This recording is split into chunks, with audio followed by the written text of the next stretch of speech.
I really knew that I wanted to do some kind of science, but my problem was I loved all of it. I loved chemistry, I loved math, especially I went through high school. I was really confused on what I wanted to specify in, what I wanted to do. Physics to me felt like a good way to be able to do everything. There's a lot of people out there that really like to just solve problems and have fun, and I think that that's what I found in physics.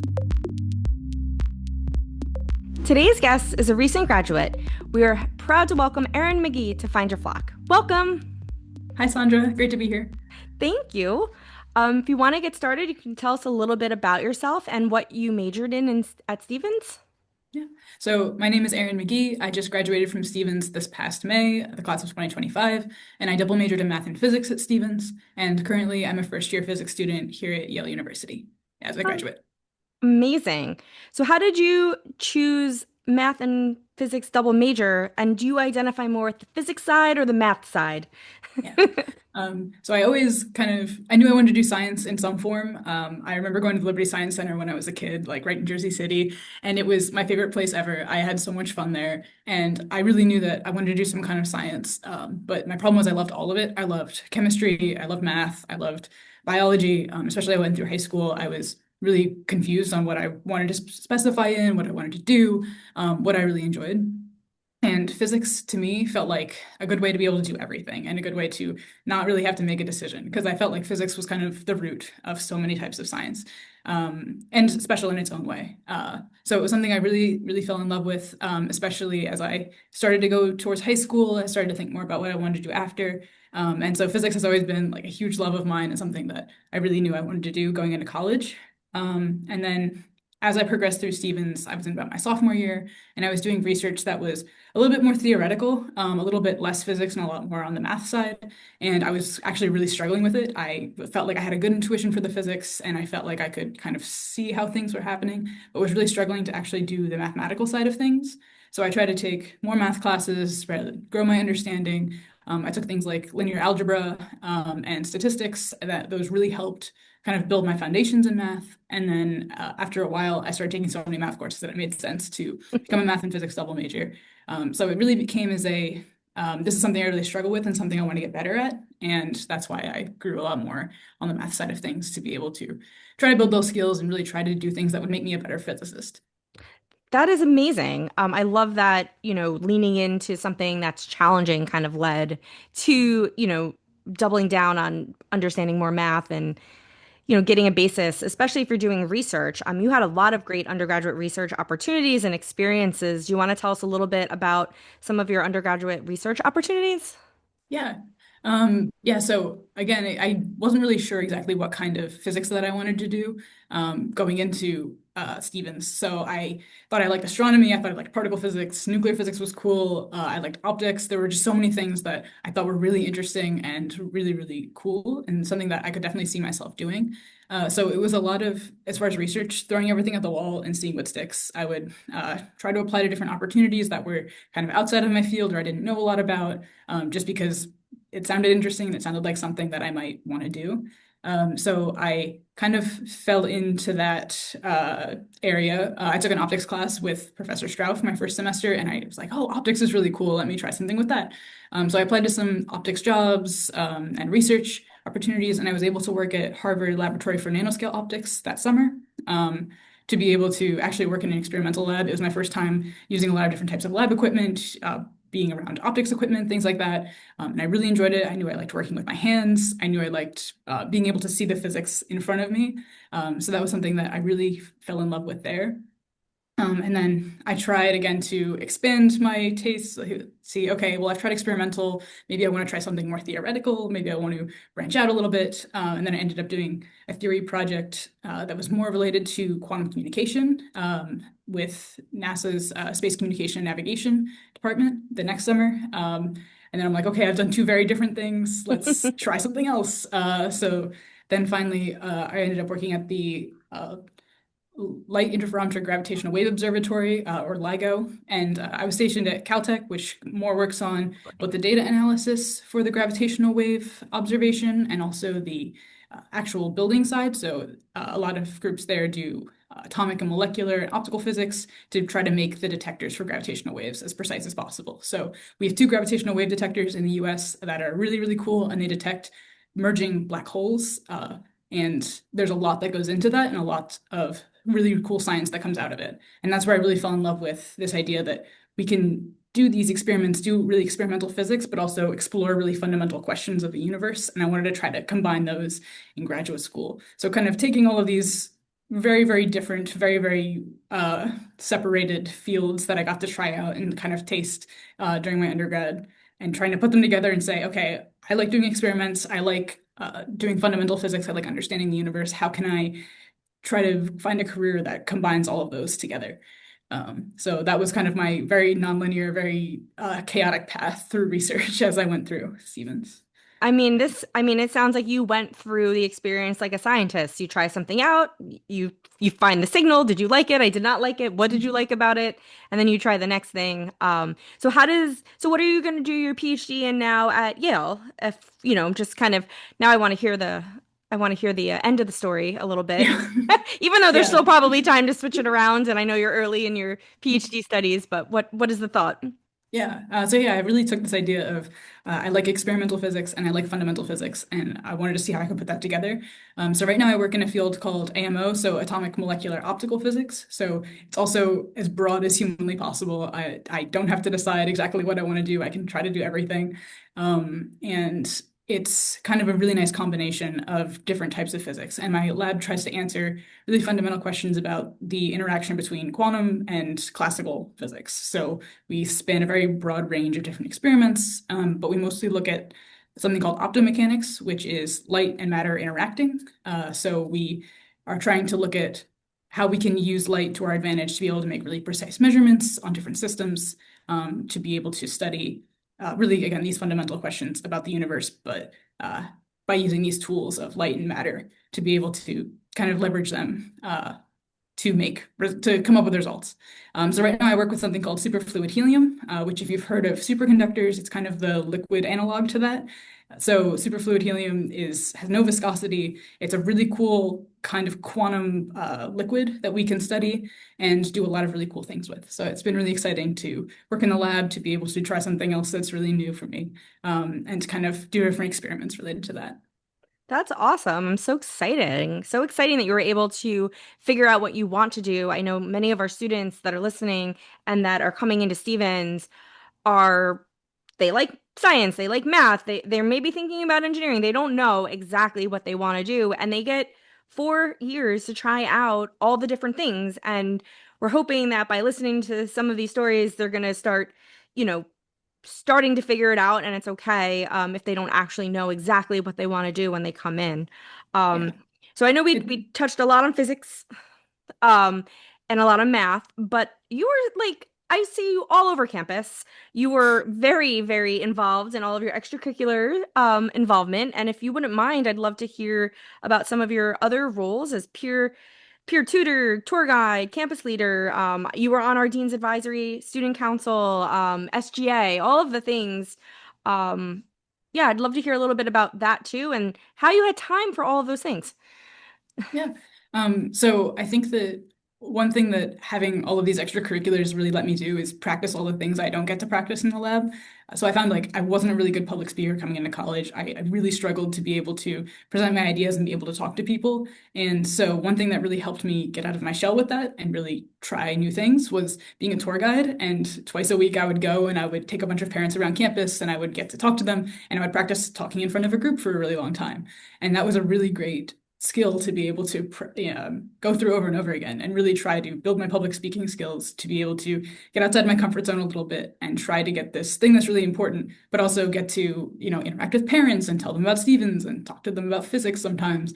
And it was a really great chance to be able to do that as well. And I feel like the same really applies with being a peer tutor. It's really helped me now as a PhD student. I teach classes, I teach undergraduate lab. So it's really helped me hone that skill of how can I explain things that might be a little complicated in a really efficient and really clear way. That's something that I've also really wanted to practice, and being a tutor really helped me gain that skill. And then also being more of a campus leader really helped me with uh, all of the management things that I think that are really hard to learn in the classroom. Like with Society of Physics students, I learned how to plan events and manage a budget and take attendance and present at SGA events to be able to get money for our club, things like that.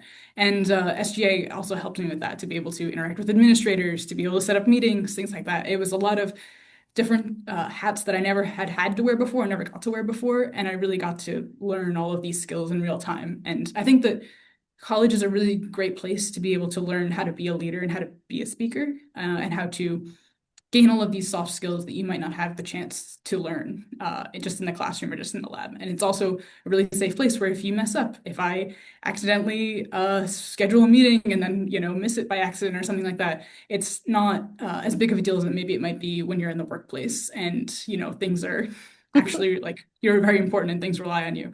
So it was a nice place to be able to safely practice all of those things and really get those skills. And it was okay to fail sometimes.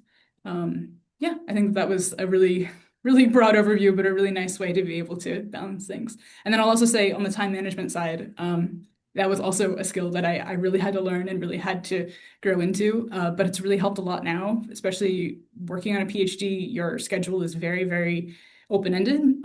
You have classes, and you have to teach and you have to go in the lab, but everything that you do is very much on your own time. And it's really nice now to have those skills of, I know how to manage my time. I know how to be able to schedule things and how to make priorities and things like that.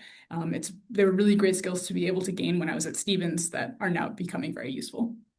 That's amazing. I love uh, talking to you all about your experience through Stephen, how you came in shy or uncomfortable public speaking, and that blows my mind. You were always so well spoken, and I got to see It like wasn't always like this. no, I got to see the 4 year experience version of of a confident, smart, well spoken, articulate young researcher and scientist. And I think we also think we touched bats a bunch of times, and I know with the big physics conference that was on our campus last year, it was such a great way for me to meet with a bunch of our physics students. But yeah, that always surprises me when people tell me, "Oh no, I couldn't public speak," and I'm like, "Really?"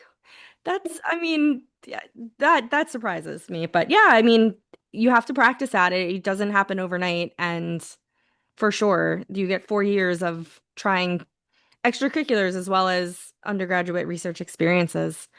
Um, I'm gonna shift a little bit and talk about, applying to PhD and grad school and, how was that process for you? How did you decide on Yale? And maybe if you want to walk through some of the application process for graduate school.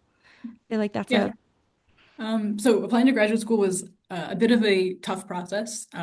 It's kind of something that I did not naturally know how to do, and something that took a lot of, I guess, time and a lot of preparation to be able to do. And I said my biggest piece of advice for people who are looking at applying to grad school is really use your network and use your people to be able to navigate that system. So I talked to so many physics professors about what kind of programs they'd recommend, what kind of research I should do. If I had this goal, like how do I get there? And they're really people who've gone through the system themselves really know how to fill in the steps of like, here are the stepping stones to achieve your goal. This is how you can get there. And that was really helpful. I will also say Andres, the director of undergraduate research, is fantastic. They helped me so much and answered all of my panicked emails and every single question I had. And people in the writing center who sat and like scrutinized with me over every single essay that I wrote. Like there were so many people kind of it was a very large community effort to be able to help me apply to graduate school. And I think that like relying on people and not just trying to do everything yourself is a really important thing to be able to get to where you want to go. And kind of finding your people and finding your network to be able to help you is really important. So that's one thing I will say, like on the preparation side, it was a very, very much a group effort of people that helped me achieve my goals and achieve what I wanted to do. When it came to like actually deciding on a program and actually deciding on what I wanted to look at, another big thing I did was attend a lot of seminars. So Stevens will host a bunch of researchers from other campuses to be able to come and say, this is what I work on, this is what I do. That's actually how I met my current PhD advisor. He came and gave a seminar, and I was like, whoa, this is incredible. This is exactly that. what I want to be able to do. And so that was a really well-timed opportunity to be able to interact with people like that. That was a big reason of why I ended up coming to Yale. So I think that it's a hard process to be able to navigate, and I think that I relied on a lot of people to be able to help me get there. And I think that Stevens provided a lot of support in being able to connect me with people that could give me the right advice and give me their time. And yeah, Definitely. Yeah, I know we have a lot of initiatives that you can take advantage of, but you're driving, you're in the seat and you have to go and yeah, make the appointments or show up or, reach out and, yeah, ask for feedback. And sometimes, mhm, by senior year, you're ready to do that though. yeah, yeah. You meet a lot of people. Yeah. Do you have any advice for students or like the 4 year ago self of you coming in? Any advice for students that are interested in physics or research or physics and math? Yeah, I would say try everything that excites you. Like and even things that maybe won't. I think that doing research that I wasn't really excited about was also a really nice way to tell me, like, okay, maybe this isn't exactly for me. So I think that just trying as many things as you possibly can, and getting trying to find those opportunities as much as you can is a really great way to be able to kind of navigate your way through as a physicist. And I think especially if you're just overwhelmed by all of the options, just kind of following what makes you curious, what makes you happy, what makes you actually want to be able to do whatever you want to do. So whether that's physics or whether that's another type of science or engineering, what makes you excited about it, and then following that through. I think that that's a really great way to be able to navigate kind of a very overwhelming and very dense space of options. That's perfect. And lastly, we always like to end. So why should someone choose physics? Like, give us your, you know, uh, the upper level, what gets you out of bed every day. Why should someone choose physics to study? Yeah. It's a good question. I think physics is a lot of fun, and I think that that's one reason that everyone should do it. I think that it's there's a lot of people out there that really like to just solve problems and have fun, and I think that that's what I found in physics is I just get to go in the lab every day. I get to have all of these little different problems come up. Every single day is different, and I just get to solve these tiny problems and work towards this really big goal of doing really cool science. And I think that that's what's really motivating and what's really kept me really passionate about physics. I'd also say that I know a lot of people say this about physics, but it's such a broad field, and there are so many things that you can do, not just in research, not just going to graduate school, but there's so many different options of what you can do with a physics degree and even a math degree. There's the world is your oyster, and like that can be very overwhelming, but it can also be really really cool to be able to get to explore and get to try a bunch of different things that make you curious. So I would say that, yeah, try everything, and really just get to find what problems interest you and find what problems you want to solve, and that's the best thing you can do. I love the advice of having fun. I want to take that to heart, and try to make sure each one of my days are fun. I will say the Stevens Physics Instagram page is very fun. They're And having I fun, yeah. very fun. It is one of my favorite ones I follow. I follow a lot of the Stevens Instagram pages, but the physics one, it is, you can tell that, this, I don't know who runs it. The students run it. Students run it, yeah. Yeah, the students run it, and you guys have a total sense of humor. It looks like you guys are having fun. I love some of the activities that you all do in the physics department. The times you guys come together and are working with faculty and with graduate students. It is a very fun department, and yeah, I'm always amazed at how funny the Instagram is.